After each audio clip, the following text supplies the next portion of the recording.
So if you don't have Illustrator, one of the ways that you can actually create a digital file for your design is to use Google Drawings. Here we go in your Drive, and File New under More, we have Google Drawings. This will give you a file that will be able to export to a couple of different formats that will work for us. You could use the shapes, of which there are many to choose from. Things like arrows, whatever other kinds of decorations you might want. You can also create text. In fact, let me do something with text. Only because I'm not a huge fan of doing text because it's text, but you could create something not horribly boring.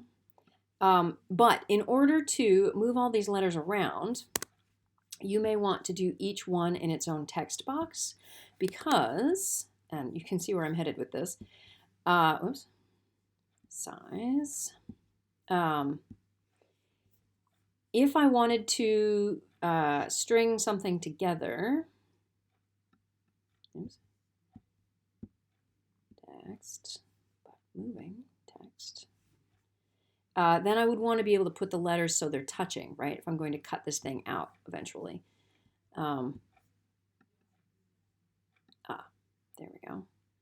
So if I wanted to have a single unit with some letters in it, then I would want to be able to move these letters around. If they're all in the same text row, then I don't think I have the character controls to move them closer to each other.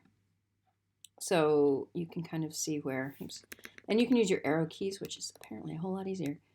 But you want this to create a single unit, right? So you could do that. That would work. Or if you wanted to use, let's say, some shapes, I'll just do some circles because when you do a shape, you have two things to think about. You have the fill, which if you wanted a solid shape, you could do that. Or you could do transparent, which would get the empty. You also want to think about your line weight here, roughly how thick that is compared to the size of the shape that you're creating. And you can go back and change that at any time. There we go. Perhaps something like that. This doesn't exactly have a scale. When you export this, you will then resize it to be what you want. So this, if you think of that as being like 1.5 inches across, you can see roughly how thick that would be just by kind of holding it up to the screen. And then we would size it appropriately when we get it into Illustrator ultimately. So if I wanted a couple of things here, and you can make the shapes to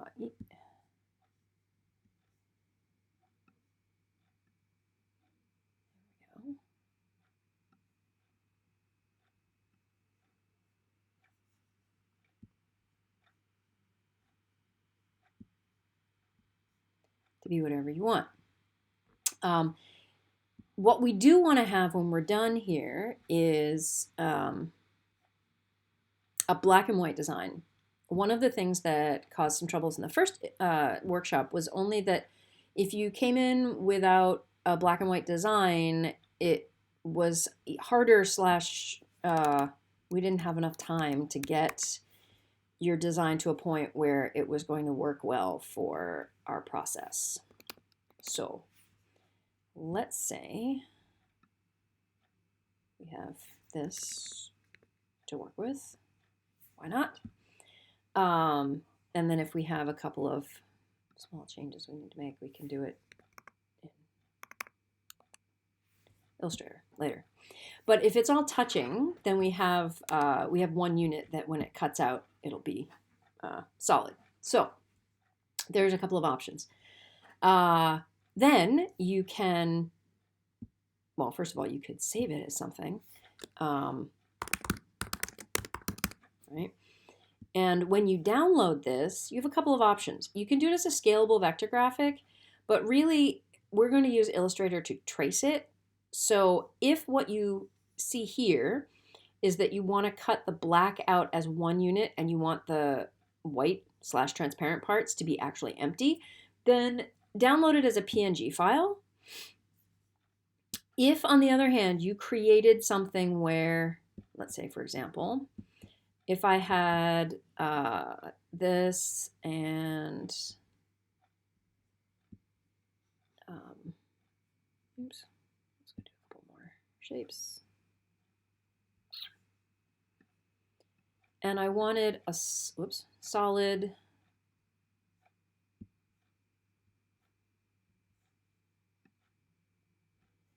right? If this was what I wanted to cut, and I wanted this to be the solid piece of plastic, and it's going to cut exactly on those lines, I could then download this as an SVG file. Where I download as, here we go, scalable vector graphic. And then I can just bring that into Illustrator, change the line weights, and cut as it is. These I need to do a couple more steps to, but it allows me to make these connected as opposed to cutting out 4 different circles. It will cut out one funky shape with empty spots. Hopefully that makes sense.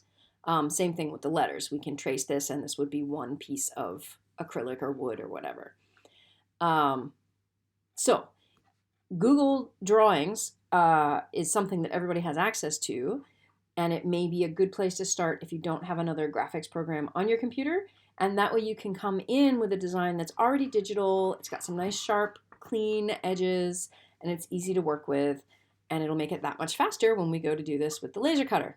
So I hope that helps. I will see you at the workshop.